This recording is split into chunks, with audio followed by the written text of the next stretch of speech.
വീണ്ടും ഒരു മൃതദേഹ അവശിഷ്ടം കൂടി കണ്ടെത്തിയിരിക്കുന്നു എന്നുള്ളതാണ്.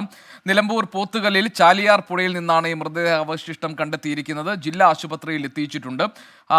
സമീർ ബിൻ കരീം നമ്മളോടൊപ്പം ചേരുന്നുണ്ട് വിവരങ്ങളുമായി. സമീർ, ഇപ്പോൾ നിലമ്പൂർ ജില്ലാ ആശുപത്രിയിൽ ഏതാണ്ട് 133 പേരുടെ മൃതദേഹ മൃതദേഹങ്ങളുമായി എത്തിച്ചിട്ടുണ്ട്.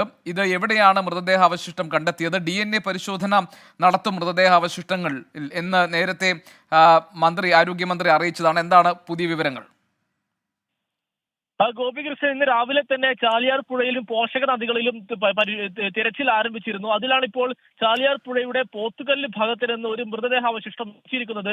രക്ഷാപ്രവർത്തകർ ഇത് കണ്ടെത്തി നിലമ്പൂർ ജില്ലാ ആശുപത്രിക്ക് ഈ മൃതദേഹാവശിഷ്ടം എത്തിച്ചിരിക്കുകയാണ്. ഇതോടുകൂടി നിലമ്പൂർ ജില്ലാ ആശുപത്രിയിലുള്ള മൃതദേഹാവശിഷ്ടങ്ങളുടെ എണ്ണം 48ആയി ഉയർന്നിരിക്കുകയാണ്. 15 മൃതദേഹങ്ങളും നിലവിൽ നിലമ്പൂർ ജില്ലാ ആശുപത്രിയിൽ ഉണ്ട് എന്നുള്ളതാണ് നമ്മൾ മനസ്സിലാക്കുന്നത്. ഇവയെല്ലാം തന്നെ ഉടൻ തന്നെ പോസ്റ്റ്മോർട്ടം ചെയ്യാനുള്ള നടപടിക്രമങ്ങളാണ് ആരംഭിക്കുന്നത്. ഇന്ന് ചാലിയാർ പുഴയിലും അതോടൊപ്പം തന്നെ തമിഴ്നാടിന്റെ ഭാഗമായുള്ള ചാലിയാർ പുഴയുടെ ഭാഗങ്ങളിലും ഉൾപ്രദേശങ്ങളിലുമാണ് ഇന്ന് പ്രധാനമായും തിരച്ചിൽ നടക്കുന്നത്. അതുകൊണ്ട് തന്നെ കൂടുതൽ മൃതദേഹങ്ങളും അവശിഷ്ടങ്ങളും ലഭിക്കുമെന്നുള്ളതാണ് നിലവിൽ രക്ഷാപ്രവർത്തകരുടെ അനുമാനം. അതുകൊണ്ട് തന്നെ നിലമ്പൂർ ആശുപത്രിയിൽ വിപുലമായ സംവിധാനങ്ങൾ അല്ലെങ്കിൽ ഫ്രീസറുകൾ ഉൾപ്പെടെ ഒരുക്കി തയ്യാറാക്കി വെച്ചിരിക്കുകയാണ്. നിലവിൽ ഇതുവരെ ഉള്ള കണക്ക് പരിശോധിക്കുകയാണെങ്കിൽ നിലമ്പൂർ ജില്ലാ ആശുപത്രിയിൽ എത്തിയിരിക്കുന്നത് 138 മൃതദേഹങ്ങളാണ്.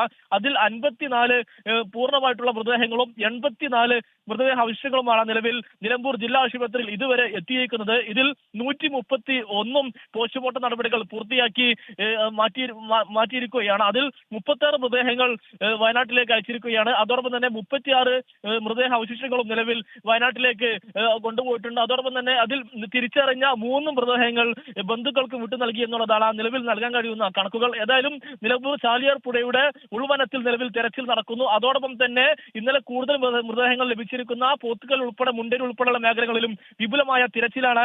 ഒപ്പം വനംവകുപ്പ്, ഒപ്പം തന്നെ ഫയർഫോഴ്സ്, പോലീസ് എല്ലാവരും ചേർന്ന് നടത്തിക്കൊണ്ടിരിക്കുന്നത്. ശരി, സമീർ ബിൻ കരീമാണ് വിവരങ്ങൾ നൽകിയത്.